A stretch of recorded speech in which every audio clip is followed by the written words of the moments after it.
안녕하세요. 저는 김정숙이라고 합니다. 올해 67이고요. 5년 전 남편과 사별한 후 결혼한 아들 내외와 함께 살고 있어요.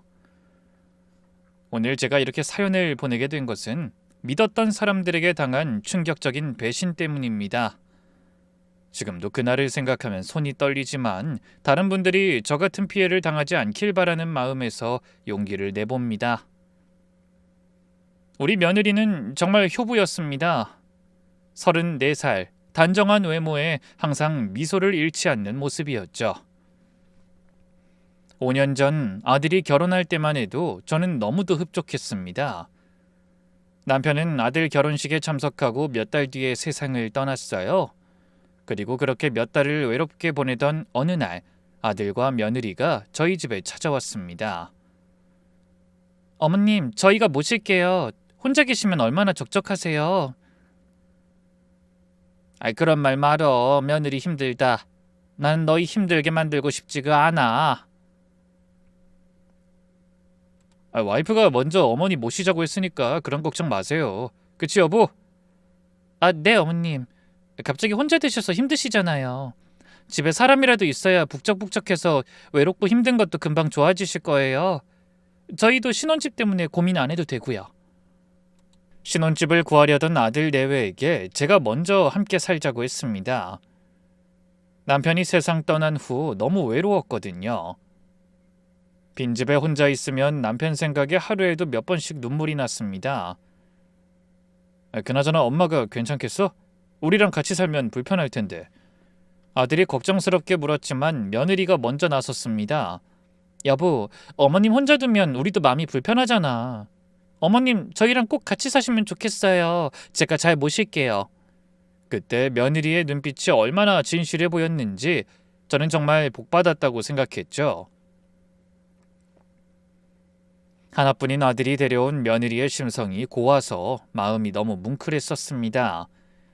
그래서 언젠가는 제가 가진 걸 모두 며느리에게 물려주고 가야 되겠다 싶었어요.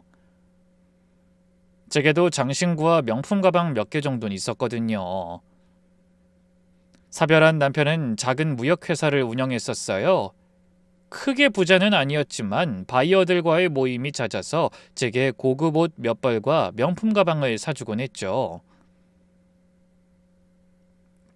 아, 여보, 이렇게 비싼 거 왜 사? 아까워서 어떻게 들고 다녀?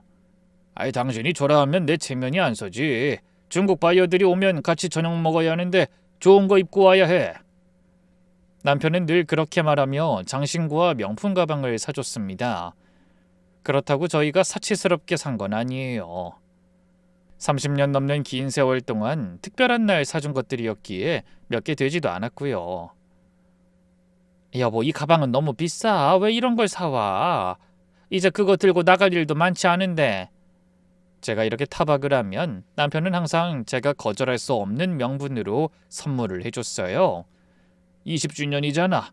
당신이랑 20년 산 게 얼마나 고마운데. 그리고 올해 초에 우리 어머니 돌아가시기 전에 나한테 그랬거든. 며느리 수발들게 해서 미안했다고 좋은 거 사주라고 하셨어. 내가 아끼면 어머니가 꿈에 나와서 혼낼지도 몰라. 그러니까 받아도 언젠가 쓸 일 있겠지. 그런 남편이 5년 전 갑작스럽게 심장마비로 세상을 떠났습니다. 그 물건들은 이제 남편의 마지막 선물이 되어버렸죠. 볼 때마다 남편 생각에 눈물이 났지만 차마 처분할 순 없었습니다. 며느리와 함께 산 첫 1년은 정말 행복했습니다. 어머님, 오늘 뭐 드시고 싶으세요? 제가 장 보러 갈 건데 드시고 싶은 반찬 해드릴게요. 아무거나 괜찮아. 네가 해주는 건 다 맛있더라. 감사해요. 그러면 오늘은 어머님 좋아하시는 갈비찜 해드릴게요. 어제 TV 보시면서 맛있겠다고 하셨잖아요. 세심한 며느리의 배려에 감동받는 날들이었죠. 며느린 파트타임으로 일하고 있었는데 퇴근 후엔 거실에 앉아 같이 드라마도 보고 주말엔 함께 찜질방도 갔습니다. 어머님, 제가 등 밀어드릴게요. 아니야, 괜찮아. 내가 할 수 있어. 어머님도 참. 가족인데 뭘 그러세요. 저희 엄마 등도 제가 항상 밀어드렸어요. 그런 며느리가 너무 예뻐서 아들 몰래 용돈도 자주 줬습니다. 아가, 이거 받아. 화장품이라도 사고 남편 몰래 놀러가서 맛있는 것도 사 먹어. 아이, 어머님 안 그러셔도 돼요. 저 일하잖아요. 그래도 받아. 고맙다는 표시야. 일하랴 집안일 봐주랴 너 혼자 바쁘잖니. 근데 작년부터 이상한 일들이 생기기 시작했습니다. 옷장을 열 때마다 제 옷에 이상한 얼룩이 묻어 있거나 구두에 상처가 나 있는 걸 발견했거든요. 어? 이 구두 내가 언제 신었더라? 근데 왜 이렇게 흠집이 생긴 거지? 굽도 많이 달았고. 혼잣말을 하니 며느리가 다가왔습니다. 어머님, 구두가 왜 그러세요? 뒤축이 많이 달았네. 내가 신었나? 기억이 안 나네. 어머님도 이제 연세가 있으셔서 깜빡하시나 봐요. 지난주에 친구분들 만나러 가실 때 신으셨잖아요. 아이, 그렇긴 한데 이렇게 구두에 흠집이 날 정도 상태가 안 좋은 길도 아니었는데. 이상하다. 며느리 말에 저도 헷갈렸습니다. 뭐 나이 들면 기억력이 떨어진다고 하니 그런가 싶었죠. 이때는 며느리를 의심하지도 않았어요. 이름 있는 브랜드의 구두긴 하지만 젊은 애들이 신을 만한 디자인은 아니었거든요. 어머님, 옷장 정리 좀 해드릴게요. 곰팡이 생기면 안 되잖아요. 이참에 깨끗하게 다시 세탁도 보내면서 정리 좀 해요. 그래, 고맙네. 혼자 하기엔 좀 버거웠는데. 며느린 부지런히 제 방을 드나들며 청소를 했습니다. 그땐 그저 고맙기만 했죠. 그러던 중 작년 봄부터 며느리가 여행을 권하기 시작했습니다. 어머님, 그 날씨도 좋은데 제주도 어떠세요? 요즘 많이들 간대요. 글쎄, 혼자 가긴 좀 그런데 친구분들한테 연락 한번 해보셔요. 가신다고 하시면 여행사 예약하는 건 제가 알아서 다 봐드릴게요. 제 친구들에게 연락하니 다들 가고 싶다며 너무 좋다고 기뻐했어요. 아무래도 남편 놔두고 여자들만 가는 여행이라 예전에 소녀 감성도 올라오는지 다들 즐거워했죠. 그리고 며느린 정말로 여행 일정과 가이드까지 완벽하게 해결해줬습니다. 어머님, 제가 항공권이랑 숙소 다 예약했어요. 이번 주 금요일 출발이에요. 어머, 이렇게까지 해주니 미안하네. 뭐가 미안하세요. 어머님 연세 집에만 계시면 안 좋아요. 여행 다니시면서 건강 챙기셔야죠. 아들도 거들었습니다. 엄마, 그동안 고생 많았는데 이제 좀 놀러 다녀. 아빠도 하늘에서 그러길 바라실 거야. 아이, 그래도 집 비우기가. 와이프랑 내가 있는데 뭐가 걱정이야. 편하게 다녀와. 자식들의 효도라 생각하고 감사한 마음으로 여행을 다니기 시작했습니다. 한 달에 한두 번씩 2박 3일 국내 여행을 가게 됐죠. 어머님, 이번엔 부산 어때요? 해운대 바닷가 보시면 기분 좋아지실 거예요. 또 가자고? 지난달에도 갔는데. 어머님이 집에만 계시면 저희가 마음이 안 좋아요. 제발 다녀오세요. 제가 용돈도 드릴게요. 며느리의 간절한 부탁에 못 이기는 척 여행을 가곤 했습니다. 솔직히 즐거웠어요. 평생 시어머니 병수발에 아들 남편 뒤치다꺼리 하느라 여행은 꿈도 못 꿨으니까요. 그리고 지난 10월, 이번에는 해외여행을 떠나는 날이었습니다. 며느리가 새벽부터 부산하게 제 캐리어를 싸주더군요. 어머님, 옷 이거 가져가세요. 따뜻한 나라라도 저녁에는 날씨가 좀 쌀쌀할 수 있어요. 그래, 고맙다. 어머님, 거기 지금 날씨도 좋대요. 잘 다녀오세요. 맛있는 것도 많이 드시고요. 그래, 집 잘 부탁한다. 너 줄 선물 사올게. 걱정 마세요. 제가 깨끗하게 청소해 놓을게요. 공항에 도착했는데 앞불싸 제 여권을 두고 왔더군요. 전날 잘 넣어두라는 며느리 말에 가방 안에 넣어뒀는데 그 가방 말고 다른 가방을 들고 나온 거예요. 저는 급히 며느리에게 전화를 했지만 며느린 받지 않았어요. 비행기 시간은 넉넉했기에 친구들에게 양해를 구했습니다. 여권 놔두고 왔어. 그 시간 좀 있으니까 갔다 올게. 혹시 안 되면 나 놔두고 셋만이라도 다녀와. 알았지? 아유, 넌 무슨 그런 실수를 하니. 빨리 다녀와, 빨리. 택시를 타고 집으로 돌아오는 게 왠지 모르게 가슴이 두근거렸습니다. 비행기를 놓칠까봐 초조했거든요. 그렇게 집에 도착해 현관문을 조용히 열었는데 커다란 검은 보따리를 들고 현관에 서 있던 며느리와 딱 마주쳤습니다. 어머님? 저를 본 며느리의 얼굴이 하얗게 질렸습니다. 마치 도둑이 들킨 것처럼 당황한 표정이었죠. 너 일하러 간 거 아니야? 이 시간에 어떻게 집에 있어? 어머님, 청소하려고 왔어요. 그러면서 그녀는 손에 든 보따리를 황급히 뒤로 숨기려 했지만 이미 늦었습니다. 근데 너 손에 든 건 뭐니? 전 며느리가 가진 가방 밖으로 삐져나온 제 옷가지를 확인했습니다. 그건 뭐냐니까? 며느린 다리가 풀린 듯 주저앉더니 눈물을 뚝뚝 흘리기 시작했습니다. 손은 부들부들 떨고 있었고 입술은 파랗게 질려 있었죠. 어머님 죄송해요. 정말 죄송해요. 단 하루만, 정말 하루만 빌려드리려고 했어요. 빌려준다고? 내 물건을? 누구한테? 이게 지금 무슨 상황인지 설명 좀 해봐.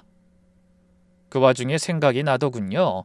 몇 달 전부터 제 옷장에 옷이며 구두가 계속 흠집이 생기고 더러워졌던 일들이. 설마 그때부터 그랬나 싶은 생각에 몸이 부들부들 떨렸습니다. 한두 번 정도였으면 저도 이해할 수 있었을 거예요.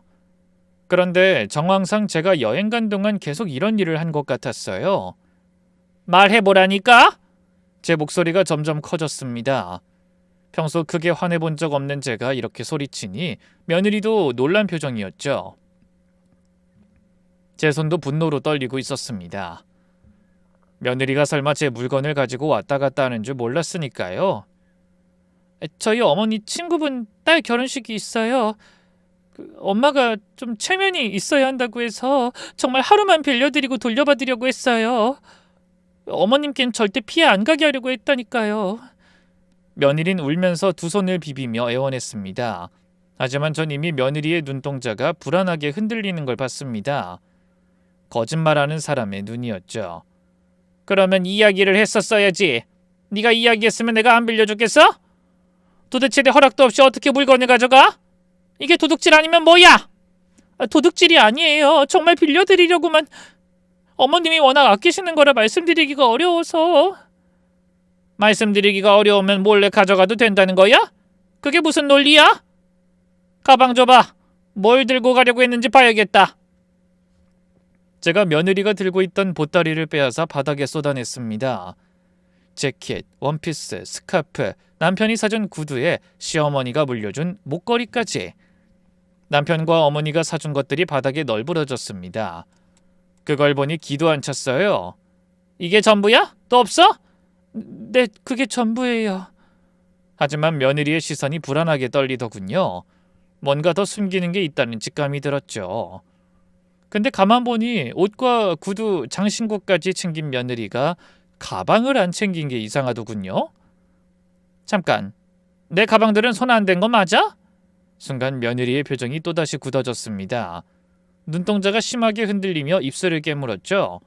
그 순간 제 심장이 쿵 내려앉았습니다. 설마 가방도 건드린 거야? 어머님 아니에요. 가방은 그 자리에 있어요. 제발 아니길 바라면서 안방으로 뛰어갔습니다. 다리가 후들거려서 벽을 짚고 가야 했죠. 남편이 마지막으로 남긴 선물들이 있는 드레스룸으로 향했습니다. 저는 급히 들어가 가방을 보관하는 장을 열었습니다. 물건들은 다 제자리에 있었습니다. 속으로 다행이라고 생각하며 가방을 하나 꺼내 만졌습니다. 근데 순간 당황했습니다. 이건 가짜잖아! 겉모습만 닮았지 스티치가 엉성하고 가죽 질감도 달랐습니다. 브랜드 특유의 부드러운 촉감이 아니라 딱딱한 합성 가죽 느낌이었죠. 남편이 10년 전 결혼기념일에 사준 가방이 싸구려 짝퉁으로 바뀌어 있었던 겁니다. 아니야, 이건 아니야! 떨리는 손으로 다른 가방들을 확인했습니다. 나머지 5개 가방 모두 조악한 짝퉁이었습니다. 1년에 10번 사용할까 말까 한 것들이었어요. 저도 아까워서 제대로 사용해보지 못한 선물들이 가짜로 뒤바뀌어 있는 것이 견딜 수 없게 화가 났습니다. 제가 비명을 지르자 며느리가 뛰어들어왔습니다.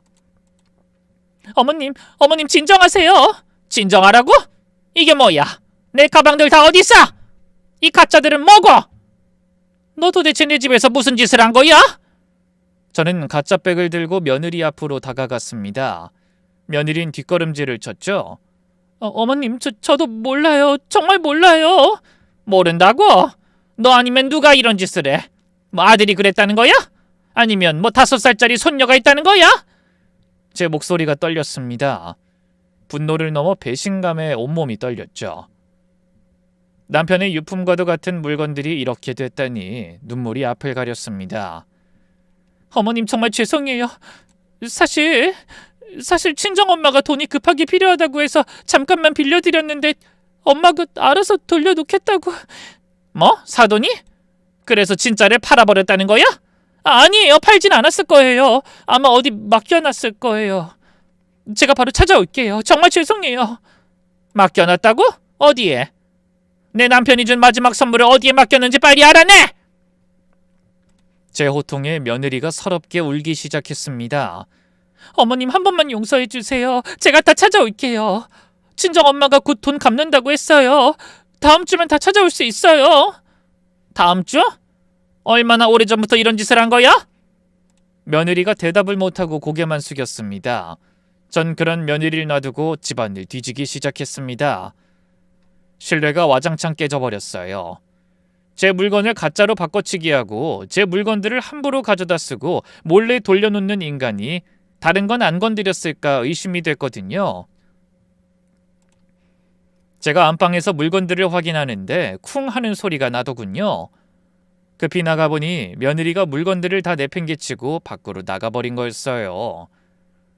저는 급히 문을 열고 며느리 뒷모습을 보며 소리쳤습니다. 야, 어디가! 당장 사!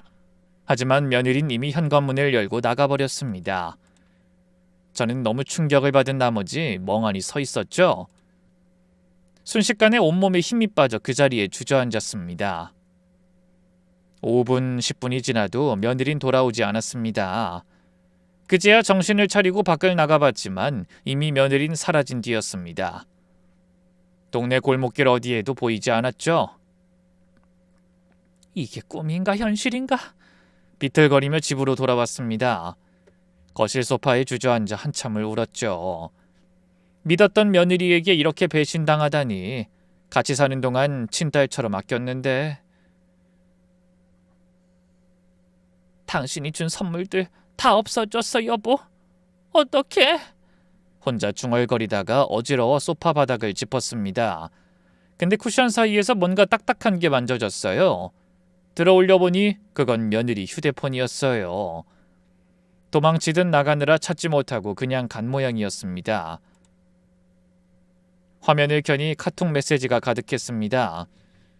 평소라면 남의 폰을 보지 않았겠지만 이 상황에서는 진실을 알아야 했습니다. 며느리의 폰은 잠겨있지 않았습니다. 제가 시력이 나빠 잘 안 보이니 방심하고 풀어둔 것 같았어요. 사돈과 며느리의 대화방을 열어보니 충격적인 내용들이 줄줄이 나왔습니다. 야, 다음 주 목요일 시어머니 또 여행 보내봐. 네, 알겠어요. 그리고 상황 봐서 명품백 가져와. 그거 팔면 중고라도 500은 나와. 내가 똑같은 짝퉁 줄 테니까 그거랑 바꾸면 아무도 몰라. 어차피 별로 사용도 안 한다며? 그건 그런데 엄마 그만하면 안 돼? 불안해 죽겠어. 나도 매번 여행 보내는 거 힘들고. 도박빚 갚으려면 어쩔 수 없어. 도어락 번호는 네가 저번에 가르쳐준 그대로지? 이번에도 판 깔 곳이 필요한데 잘 됐다. 거기서 하면 딱 좋지. 네. 근데 정말 들키면 어떡해요. 진짜로 이제 그만하면. 겁나? 그 시어머니가 뭐라 하겠어. 늙어서 정신도 없는 것 같은데. 제 손이 부들부들 떨렸습니다. 늙어서 정신도 없다는 말에 자존심이 완전히 무너져 내렸죠. 눈물이 뚝뚝 떨어졌습니다. 게다가 더 충격적인 건 다음 내용이었습니다. 다음 주는 너희 집에서 판 크게 벌일 거야. 10명은 올 것 같아. 우리 집에서요? 시어머니 집에서? 그래, 거기가 안전하잖아. 경찰도 의심하네. 이미 애들한테 다 연락해놨어. 엄마 불안해요. 시어머니가 눈치챌 것 같아요. 걱정하지 마. 해외여행 보내기로 했잖아. 4박 5일이면 충분해. 깔끔하게 쓰고 네가 나중에 청소 깨끗하게 하면 아무도 거기서 도박판이 벌어졌는지 몰라. 도박판. 제 집을 도박장으로 쓰고 있었다는 겁니다. 계속 읽어 내려가니 지난 6개월간의 기록이 다 있었습니다. 오늘 판 잘 끝났어. 수고했어. 집 너무 어질러졌어요. 청소하느라 죽는 줄 알았어요. 그래도 300만 원 땄잖아. 빚 조금 갚았어. 그거 가지고 되겠어요? 아직 빚이 2억 남았는데? 2억.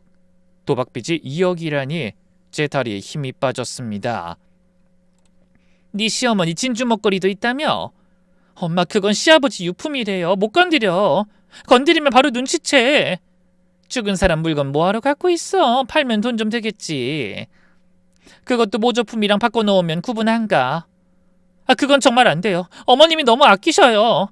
그럼 빚쟁이들한테 쫓기다가 죽을래? 너희 가족도 위험해질 텐데? 네 시어머니랑 네 남편이 너 도박 때문에 너희 집 물건 맘대로 갖다 쓰는 거 알아도 네가 그 집에 붙어있을 수 있겠어? 며느리가 협박당하고 있었다는 건가? 아니면 같이 공모한 건가? 이 카톡을 더 읽어보니 진실이 보였습니다. 엄마, 이번이 정말 마지막이에요? 알았어. 이번만 크게 따면 끝낼게. 매번 그러면서 계속하잖아요. 이번엔 진짜야. 믿어. 며느리는 어떻게든 이 모든 것을 끝내고 싶어한 것처럼 보였지만 사도는 다르더군요. 아예 자기 딸을 어떻게든 이용할 생각밖에 안 보였어요. 그렇다고 며느리가 잘했다는 것도 아니에요. 이런 일이 있다면 남편과 저한테 도움을 청해서 그 일에서 벗어나도록 하면 됐을 텐데 그러지 않고 자기 어머니를 도와 나쁜 짓을 하고 있었으니 말이죠. 솔직히 며느리가 부탁했다면 전 며느리가 친정과 관계를 끊을 수 있도록 충분히 도와줬을 겁니다. 제가 신뢰를 주지 못한 건지 아니면 며느리가 절 믿지 못한 건지 모르겠지만요. 그때 현관문이 열리는 소리가 났습니다. 아직 대낮이고 누가 들어올 시간이 아닌데 사람이 들어와 깜짝 놀랐죠. 게다가 며느리와 그런 일이 있었던 터라 며느리가 들어온 건가 하고 급히 현관으로 나갔더니 아들과 손주가 서 있더군요. 엄마, 문 앞에 이거 왜 이래요? 물건들이 널브러져 있는데? 그리고 오늘 여행 간다고 하지 않았어? 아들이 거실로 들어오며 물건을 줍더군요.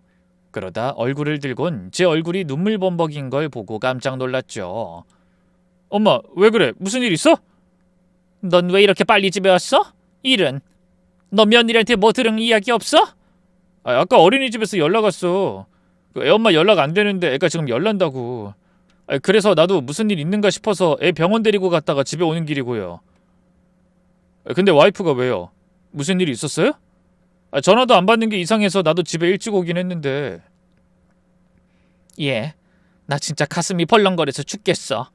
네 와이프가 대체 무슨 정신으로 이런 일을 벌였는지 모르겠다. 우선 애부터 재우고 나와. 피곤해 보이네. 그 다음에 이야기해줄게. 애를 재우고 나온 아들에게 저는 떨리는 목소리로 오늘 있었던 일을 처음부터 설명했습니다. 보따리, 짝퉁 가방, 그리고 카톡 내용까지. 아들의 얼굴이 점점 굳어갔습니다.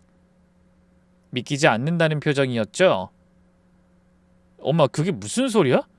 우리 와이프가 그럴 리 없어. 오해가 있었을 거야. 오해? 이 증거를 보고도 오해라고 할 거니? 제가 며느리 폰을 보여주자 아들은 고개를 저었습니다. 화면을 뚫어지게 보더니 갑자기 일어섰죠. 아니야, 이건 말이 안 돼.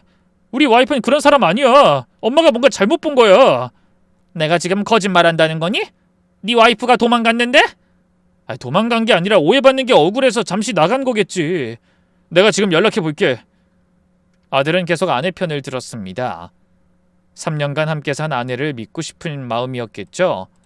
하지만 며느리의 폰은 제게 있었고 아들은 전화를 할 곳이 없었어요. 장모님한테 전화해봐야겠어. 장모님이라면 아시겠지. 예, 잠깐만. 그 사람들도 다 한통속이야. 지금 전화하면 네 와이프처럼 도망이나 가겠지. 엄마, 그래도 와이프를 그렇게 말하지 마. 분명 사정이 있었을 거야. 아들은 여전히 믿지 못하겠다는 표정이었습니다. 내가 직접 가서 확인해 볼게. 와이프한테 직접 들어봐야겠어. 분명 오해일 거야. 처가에 가 있을 거야. 아들은 화가 난 듯 목소리를 높였습니다. 자기 아내와 장모를 욕한다고 생각한 모양이었죠.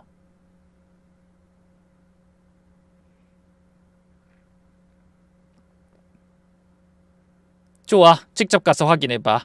그리고 이것도 가져가. 제가 카톡 내용을 캡처해서 아들 폰으로 보냈습니다. 이걸 보고도 오해라고 할 거야? 아들은 자기 폰을 확인하더니 얼굴이 창백해졌습니다. 하지만 여전히 고개를 저었죠. 이건 조작일 수도 있어. 내가 직접 확인해 볼게. 아들은 그렇게 말하곤 다시 밖으로 나갔습니다. 저는 허탈한 마음으로 혼자 남았죠. 바보 같은 자식. 증거가 이렇게 확실한데도. 30분쯤 지났을까요? 현관문이 열리더니 낯선 목소리들이 들려왔습니다.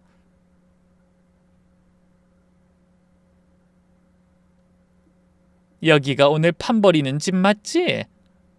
맞아. 사모님이 딸한테 열쇠 받았대. 순간 숨이 막혔습니다. 정말로 도박판을 벌이러 온 것이었습니다. 저는 얼른 안방으로 들어가 문을 살짝 여고 밖을 살폈습니다. 사돈이 낯선 남녀 5명과 함께 거실로 들어왔습니다. 50대로 보이는 남자 2명, 비슷한 나이의 여자 3명이었죠. 그리고는 자기 집처럼 편하게 행동했습니다. 야, 여기 진짜 좋다. 강남 아파트 아니야?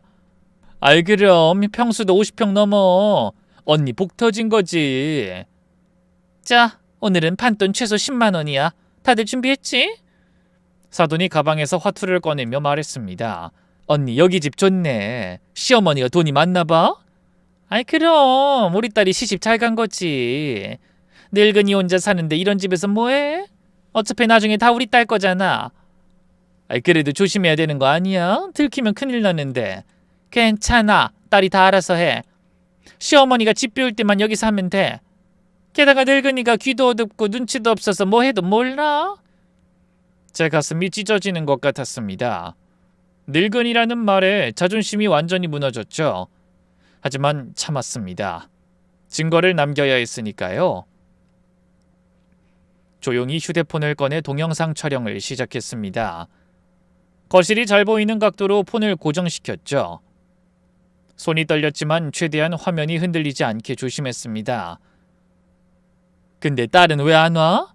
몰라. 갑자기 연락 안 되던데. 뭐 상관없지. 어차피 오늘부터 5일 동안 사람도 없는 집인데. 그래? 그럼 저번처럼 막 옷도 걸쳐보고 해도 되나? 안 돼. 딸이 시어머니가 요새 의심한다고 아무것도 만지지 말라더라고. 웃기네. 집 빌려주는 건 괜찮고? 아이 뭐 어때? 며느리가 친정엄마 만나는 게 죄야? 시어머니가 뭐라 해도 할 말 없지. 어차피 노인네가 증거 없으면 아무것도 못해. 그리고 내 딸이 살살 잘 구슬리고 있으니까 걱정 말어. 그들은 웃으며 거실 테이블에 돈을 쌓기 시작했습니다. 10,000원권 지폐가 수북히 쌓였죠. 자, 시작하자고. 오늘은 새벽까지 해도 돼. 딸이 시어머니 스케줄 다 파악하고 있어. 완전 계획적이네. 역시 언니 딸 똑똑해. 그래야지. 이 집에서 편하게 살려면 시어머니 돈줄 잘 관리해야 돼. 그들은 거실 테이블에 화투를 펼쳤습니다. 돈이 오가기 시작했죠. 10만 원, 20만 원, 판돈이 점점 커졌습니다. 언니, 빚 다 갚으려면 얼마나 더 필요해? 한 5천만 원? 딸년이 시어머니 물건 팔아서 좀 마련했는데 아직 멀었어. 5천만 원? 아유, 그게 쉽게 모이는 돈이야? 그래서 이렇게 도박으로 벌려는 거잖아. 운만 좋으면 한 번에 몇천 벌 수 있어. 누가 보면 잘 치는 것처럼 말하네. 이거 가지고 누구 코에 갖다 붙여. 그래서 시어머니 물건도 계속 파는 거지. 이중으로 벌어야 빨리 갚지. 그 가방 진짜 팔았어? 지난번에 얘기한 그거? 지난주에 팔았지. 800만 원 받았어. 원래 1,000만 원 넘는 건데 급하게 파느라. 그래도 감사하지 뭐. 공짜로 얻은 거나 마찬가지니까. 사라진 제 물건들이 저 인간 주머니로 들어갔다고 생각하니 열불이 나더군요. 그 돈으로 빚 갚았어? 아니, 그거 가지고 도박했는데 다 날렸어. 그날 운이 진짜 없었어. 미쳤구나. 그럼 빚은 더 늘어난 거네? 그래서 더 급한 거야. 이번에 크게 따야 해. 안 그럼 사채업자들이 가만 안 둬.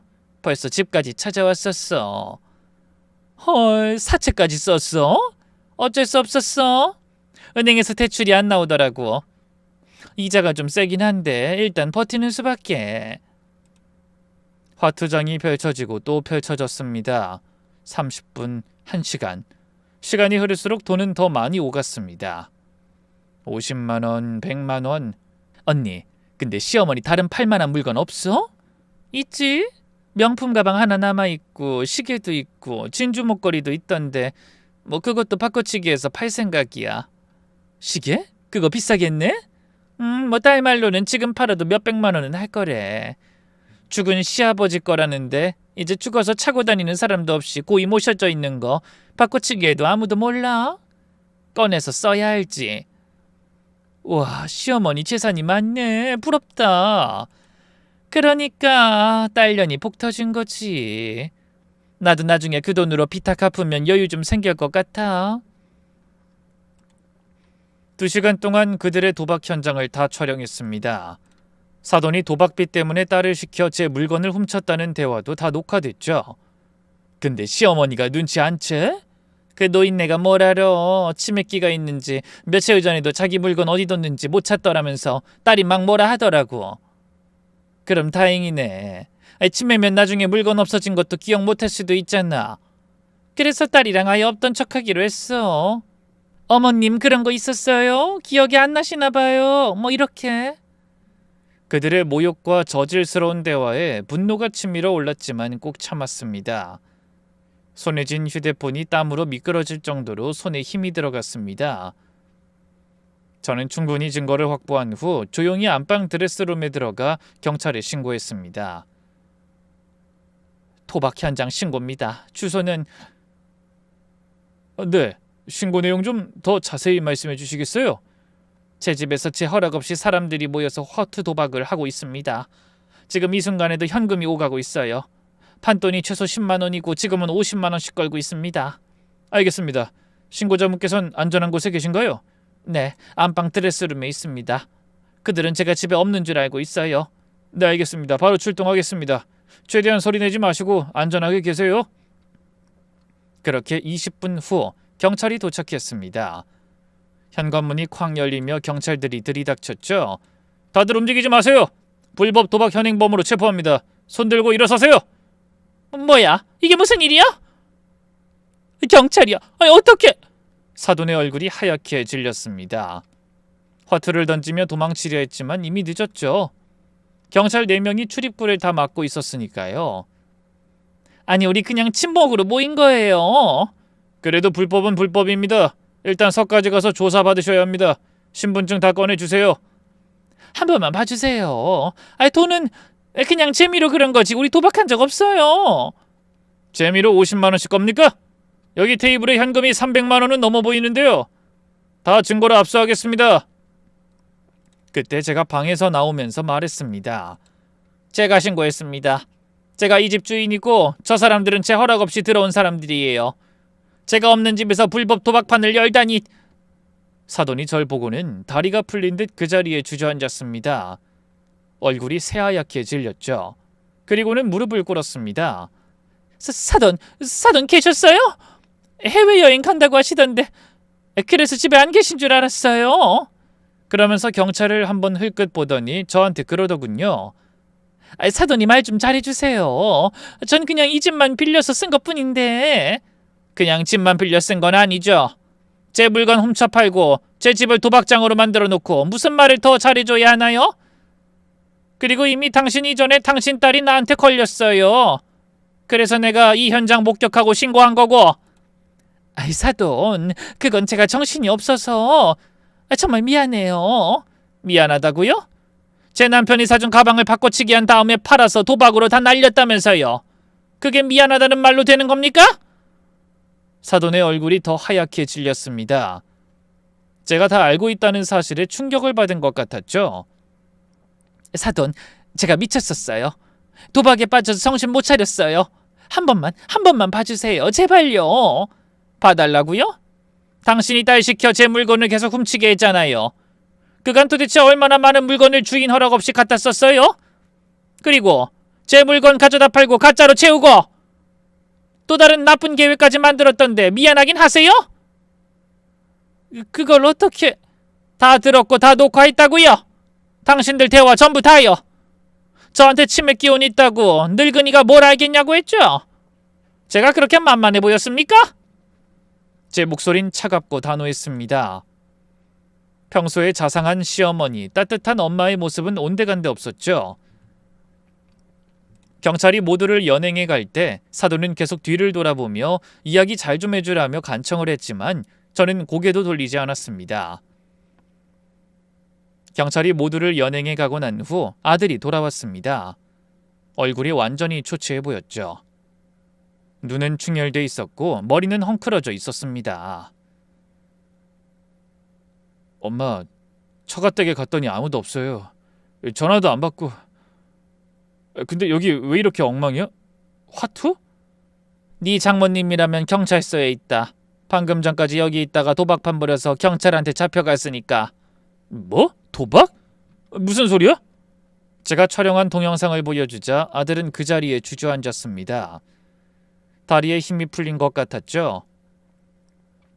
화면을 보는 내내 입을 벌린 채 말을 잇지 못했습니다. 이게 뭐야? 장모님이 우리 집에서 도박을? 장모님뿐이겠니? 네 와이프도 공범이야. 네 장모한테 비밀번호 알려준 것도 내 물건 훔쳐 판 것도 다 네 와이프가 한 일이야. 이게 정말 와이프가 한 일이란 거야? 믿을 수가 없어. 내가 그렇게 믿었는데. 이제 믿어지니? 네 와이프랑 장모가 날 얼마나 우습게 봤는지 알겠어? 처음부터 같이 살자고 한 것부터가 잘못이었지. 이런 검은 속내가 있다는 걸 누가 알았겠어? 아들이 머리를 감싸주며 울기 시작했습니다. 한참을 울더니 제 손을 잡았습니다. 미안해 엄마. 내가 너무 바보였어. 와이프를 너무 믿었어. 엄마한테 이런 일이 있는 줄도 모르고 내가 와이프만 감싸고 엄마 말은 믿지 않았잖아. 정말 미안해. 미안할 게 뭐가 있니? 나도 너처럼 깜빡 속아 넘어간 걸. 다음 날 아침 아들이 온 방을 뒤지기 시작했습니다. 뭔가 더 있을 거야. 서랍장, 옷장, 침대 밑까지 다 뒤졌죠. 그리고 서랍 깊은 곳에서 노트를 발견했습니다. 검은색 다이어리 같은 수첩이었죠. 엄마, 이거 봐. 물품 판매 리스트라고 적힌 노트였습니다. 날짜별로 뭘 팔았는지, 얼마를 받았는지 다 적혀 있었죠. 명품샵, 중고거래, 온라인 판매 등등 여러 곳에다 갖다 팔았더군요. 피해액은 2천만 원이 훌쩍 넘었습니다. 게다가 그 밑에는 제 진주 목걸이와 남편이 남기고 간 시계까지 팔 계획을 다 세워뒀더군요. 제 물건을 다 팔아도 모자라 죽은 시아버지 물건까지 더 팔 계획을 세워놨던 겁니다. 며느리의 치밀한 계산이 다 적혀 있었죠. 아들이 장부를 던지며 격하게 욕을 하더군요. 하지만 이미 엎질러진 물이었습니다. 제가 잃은 건 단순히 물건이 아니었습니다. 남편의 추억이 담긴 유품들을 믿었던 가족에게 이렇게 잃어버린 겁니다. 아들아, 이제 어떻게 할 거니? 이혼할 거예요. 당장 이혼 소송 걸 거예요. 이런 여자랑은 하루도 못 살겠어요. 위자료도 한 푼 안 줄 거예요. 오히려 손해배상 청구할 거예요. 아들의 결심이 확고해 보였습니다. 배신감과 분노가 얼굴에 그대로 드러났죠. 며느리와 사돈이 경찰서에서 조사를 받고 다음날 저녁 늦게 나왔다는 연락이 왔습니다. 혐의가 없어진 게 아니라 도박 관련해서 벌금형 받고 나온 듯 했습니다. 며느리와 사부인은 아들이 직접 가서 데려왔죠. 저는 거실에 앉아 기다렸습니다. 이제 모든 걸 마주해야 할 시간이었으니까요. 솔직히 얼굴도 보기 싫었습니다. 저를 속이고 이런 나쁜 짓을 한 사람들을 왜 보고 싶겠어요? 하지만 벌어진 일은 정리를 해야 했죠. 현관문이 열리고 며느리가 들어왔습니다. 하루 만에 얼굴이 반쪽이 된 것 같았죠. 눈밑은 시커멓게 그늘이 졌고 머리는 산발이 되어 있었습니다. 뒤따라 사돈도 들어왔는데 어제의 당당함은 온데간데 없었습니다. 어머님, 며느리가 제 앞에 무릎을 꿇었습니다. 죄송해요. 정말 죽을 죄를 지었어요. 이제 와서 무릎 꿇으면 뭐가 달라지니? 내 물건들이 돌아오니? 아님 뭐 남편이 남긴 추억이 돌아오니? 제 목소린 차가웠습니다. 하룻밤 사이에 분노는 차가운 결심으로 바뀌어 있었죠. 어머님 정말 잘못했어요. 경찰서에서 하룻밤 자면서 정말 많이 반성했어요. 어머님께 얼마나 큰 상처를 드렸는지. 반성? 경찰서 가서야 반성을 해? 내 물건 훔칠 때는 날 늙은이라고 비웃을 땐 반성 안 했어? 그때 한 번이라도 내 생각 하긴 했어? 들킬까봐 조마조마했겠지. 며느리가 고개를 들지 못했습니다. 눈물이 바닥에 뚝뚝 떨어졌죠. 사돈이 앞으로 나왔습니다. 사돈, 제 잘못입니다. 제가 도박에 빠져서 딸한테 이런 짓을 시켰어요. 딸은 죄가 없어요. 죄가 없다고요? 본인이 직접 제 물건 훔쳐 팔았는데? 제 집 비밀번호 알려주고 도박판 만들었는데 그게 죄가 없다는 겁니까?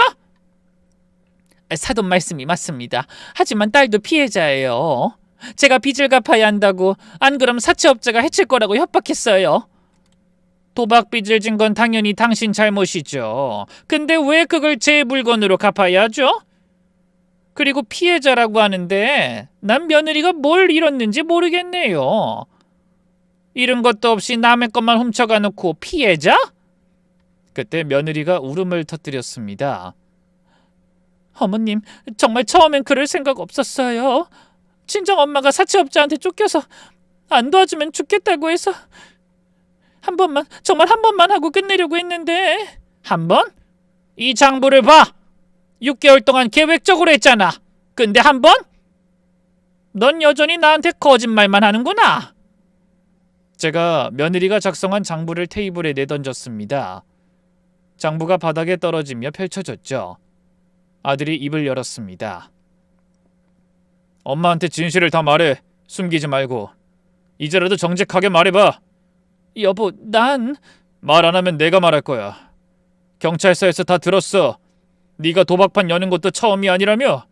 지난 3개월 동안 매주 했다고? 며느리의 얼굴이 하얗게 질렸습니다. 며느리는 한참을 망설이다가 입을 열었습니다. 처음엔 정말 친정엄마 도박빚 때문이었어. 3억이 넘는 빚이 있다고 하셔서. 제가 가진 돈 다 드렸는데도 모자랐어요. 그래서 시어머니 물건 하나만 전당포에 맡기려고 했어요. 그게 하나로 끝났니? 한번 시작하니까 멈출 수가 없었어요. 친정엄마가 계속 요구하셨고 저도 거절을 못했어요. 어머님이 여행 가실 때마다 기회라고 생각했어요. 정말 못된 년이죠. 저도 제가 싫어요.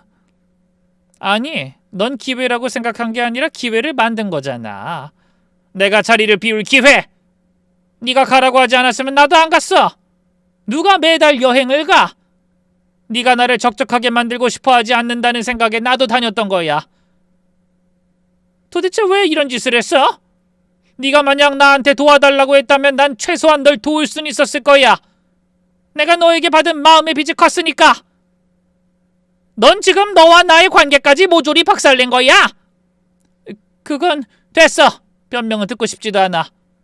지금 중요한 건 그게 아니지. 네가 한 일을 어떻게 책임질 건지가 중요하지. 아들이 차갑게 말했습니다. 사돈이 또 나섰습니다.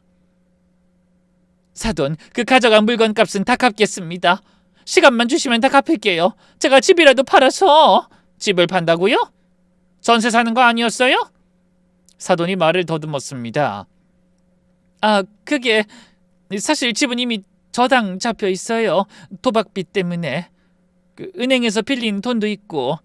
그럼 뭘로 갚는다는 겁니까? 뭐 빈말로 갚겠다고 하면 제가 믿어줄 것 같아요? 충격적인 사실들이 계속 나왔습니다. 사돈은 도박으로 집도 날리고 남편 퇴직금도 날리고 이젠 딸의 시댁까지 털어먹은 것이었죠. 당신 남편 이 사실 아시나요? 몰라요. 알면 이혼하자고 할 거예요. 그래서 더 숨길 수밖에. 제발 남편한테 말씀 안 해주시면 안 될까요? 지금 상황 파악 못 하시는 거예요? 당신 남편한테 비밀 지켜달라고 부탁할 처지가 아니잖아요. 저는 한숨을 쉬었습니다. 이제 선택하세요. 제가 정식으로 고소해서 법적 처벌 받을 건지 아니면 제시하는 조건 받아들일 건지. 며느리가 고개를 들었습니다. 어머님, 뭐든 하겠습니다. 제발 한 번만 용서해 주세요. 첫째, 훔쳐서 팔아버린 물건값 2,130만 원 전액 배상. 둘째, 정신적 피해 보상금 3천만 원. 셋째, 이혼. 넷째, 내 집에 발도 들이지 말 것. 다섯째, 내 손녀 양육권 포기. 이혼이요? 어머님, 그건 너무 가혹하지 않나요? 저희 딸도 있는데. 가혹해? 내 남편 유품 팔아먹은 건 가혹하지 않고?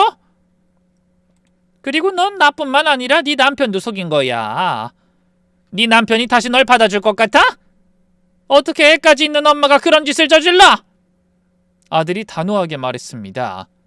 나도 같은 생각이야. 신뢰가 완전히 무너졌어. 더는 함께 살 수 없어. 네가 내 엄마한테 한 짓을 봤는데 어떻게 같은 집에서 살아? 여보, 제발 우리 딸 생각해서라도. 딸은 내가 키울 거야. 너 같은 엄마 밑에서 자라면 안 돼. 네가 뭘 가르치겠어? 도둑질하는 법? 며느린 절망적인 표정으로 아들을 바라봤지만 아들은 고개를 돌렸죠. 사흘 안에 답 주세요. 안 그럼 바로 고소장 넣을 겁니다. 그리고 사흘이 지나도 며느린 답을 하지 않았습니다. 그저 한 번만 봐달라고 애원하기만 했어요. 아들과 저는 그런 며느리를 용서할 수 없었습니다. 그래서 저는 변호사를 선임하고 정식으로 경찰에 고소장을 제출했습니다. 절도, 사기, 주거침입, 그리고 사도는 도박 혐의까지. 며느린 울면서 빌었지만 저는 마음을 바꾸지 않았습니다. 사돈, 딸이 전과자가 되면 평생 낙인이 찍혀요. 제발 선처를. 사돈이 와서 제게 말하더군요. 그럼 제 남편 유품을 팔아먹을 땐 생각 안 했나요? 절 늙어서 정신없는 노인 취급할 때는요? 그때도 제 인생 생각했나요? 경찰 조사가 진행되면서 더 충격적인 사실들이 밝혀졌습니다. 며느리가 제 도장을 위조해서 사용했고 제 명의로 신용카드까지 만들었다는 것이었죠. 다행히 아직 사용하진 않았지만 언제 사용했을지 모를 일이었습니다. 수사관이 절 불러 말했습니다. 할머니, 이건 단순 절도가 아니라 조직적 사기입니다.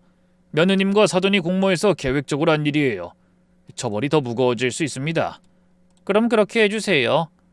정말 이게 무슨 일인지, 어떻게 이런 짓을 저지를 수가 있는지 모르겠네요. 법대로 해주세요. 알겠습니다. 최대한 엄벌에 처하도록 하겠습니다. 몇 개월 후 법원에서 재판이 열렸습니다. 저는 증인으로 출석했죠. 법정은 차가웠습니다. 그들은 제게 어떤 피해를 입었는지 물었습니다. 그리고 며느린 동정에 호소했죠. 정말 죄송합니다. 제가 나쁜 며느리였습니다. 하지만 아이가 있습니다. 5살짜리 딸이. 엄마가 전과자가 되면 아이는 어떻게 됩니까?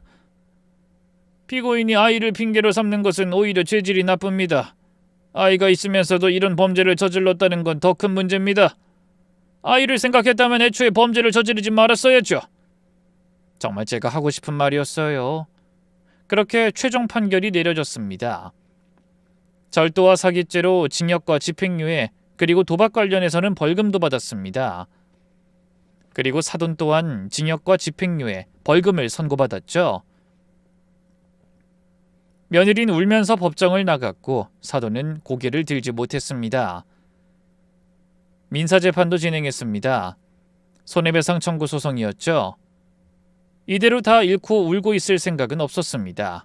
결국 두 사람은 제게 피해 금액과 피해 보상금도 지급해야 했습니다.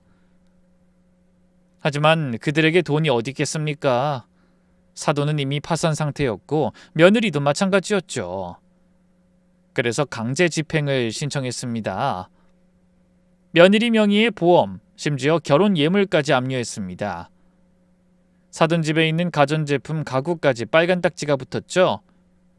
그래도 절반 정도밖에 회수하지 못했습니다. 그때 뜻밖의 연락이 왔습니다. 사돈의 남편, 즉 며느리 아버지였죠. 한번 뵙고 싶은데 시간 내주실 수 있으시겠습니까? 며칠 후 며느리 아버지가 집으로 찾아왔습니다. 60대 중반으로 보이는 단정한 인상의 남자였죠.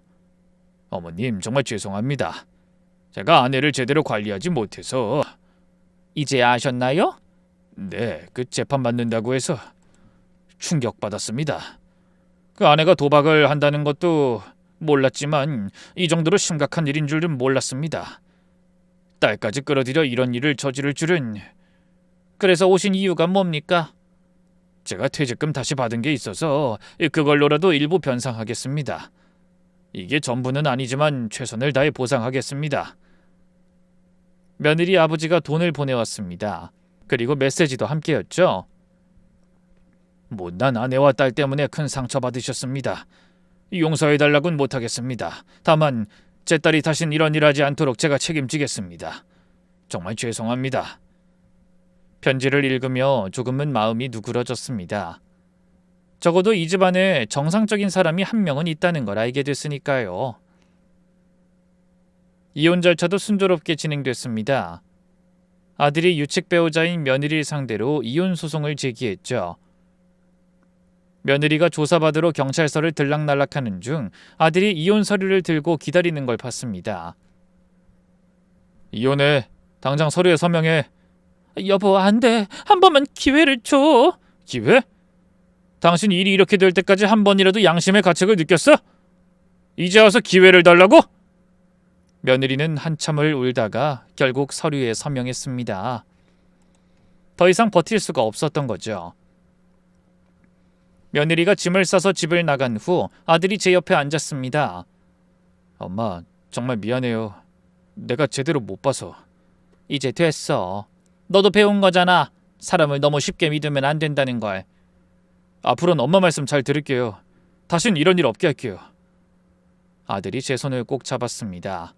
그 손에서 진심이 느껴졌습니다. 비록 많은 것을 잃었지만 아들이라도 정신을 차린 게 다행이었습니다. 때로는 이런 아픈 경험이 사람을 성장시키는 법이니까요. 하지만 어린 손녀에게 엄마가 없다는 건 또 다른 문제였어요. 아빠, 엄만 왜 안 와? 5살 손녀가 묻곤 했습니다. 아들은 그럴 때마다 말을 돌렸죠. 엄마는 잠시 일이 있어서 나중에 만날 수 있을 거야. 엄마 보고 싶어. 엄마한테 전화해줘. 미안해, 딸. 엄마가 지금 바빠서 전화 못 받아. 조금만 기다려. 손녀의 슬픈 표정을 볼 때마다 가슴이 아팠습니다. 죄 없는 아이만 상처받는 것 같아서요. 그렇다고 며느리를 그냥 둘 순 없었어요. 며느리의 그릇된 행동과 생각이 언제 어린 손녀에게 영향을 미칠지 몰랐으니까요. 그리고 얼마 지나지 않아 충격적인 소식을 들었습니다. 아들의 친구가 전해준 소식이었죠. 야, 네 전부인 또 사고 쳤다더라. 이번엔 다른 집에서. 뭐? 무슨 소리야? 새로 사귄 남자 부모님 집에서 또 물건 훔쳤대. 이번엔 현행범으로 잡혔다더라. 아직도 정신을 못 차렸나 봐. 믿을 수 없었습니다. 그 일을 겪고도 정신을 못 차렸다니. 그 집에서 고소했대. 이번엔 집행유예 중이라 실형 살 것 같다더라. 결국 며느리는 또 징역 1년 실형을 선고받고 교도소에 갔습니다. 사돈은 딸까지 감옥에 가자 완전히 무너졌다고 들었죠. 그걸 듣고 나니 새삼스레 아들이 이혼한 것이 손녀의 양육권을 가져온 것이 천만다행이라는 생각이 들었습니다. 당시 며느린 미안하다며 울며 빌었지만 전혀 그렇게 생각하지 않았다는 뜻이었으니까요. 틈만 나면 그런 일을 저지를 사람이 되어 있는 사람이라는 걸 다시 한번 깨달은 뿐이었습니다. 그리고 그 후 아들이 재혼했습니다. 새 며느리는 초등학교 교사였죠. 첫 만남부터 예의 바르고 성실한 모습이 보기 좋았습니다. 새로운 며느리는 저와 함께 살고 싶다고 했지만 전 거절했습니다. 솔직히 한 번 당하고 나니 누구도 쉽게 믿을 수 없었거든요. 하지만 새 며느린 그런 저를 이해해 줬습니다. 어머님이 큰 상처 받으셨으니 당연하죠. 시간이 필요하신 거예요. 새 며느리는 억지로 가까워지려 하지 않았습니다. 명절 때만 인사드리고 평소엔 적당한 거리를 유지했죠. 오히려 그게 더 편했습니다. 이제 저는 평온한 일상을 되찾았습니다. 매주 손녀와 시간을 보내고 친구들과 여행도 다닙니다. 진짜 여행을요. 저는 집을 비우라고 강요하는 사람도 없고 제 물건을 훔쳐갈 사람도 없습니다. 전 며느리는 출소 후 연락이 끊겼다고 합니다. 어디서 무얼 하며 사는지 알고 싶지도 않습니다. 손녀에게 올 생각을 하지 않는 것이 다행이라고 하면 다행일까요? 다시 돌아와 우리 집안을 또 망치려고 한다면 저도 제 가족을 지키기 위해 있는 힘을 다할 뿐이에요. 이 사연을 공개하는 이유는 단 하나입니다. 제가 겪은 일을 다른 분들은 겪지 않길 바래서예요. 진짜 가족은 서로를 이용하지 않습니다. 존중하고 배려하는 관계가 진짜 가족입니다. 저는 이제야 그 의미를 알게 됐습니다. 늦었지만 제대로 된 가족을 만났으니 그것으로 족합니다.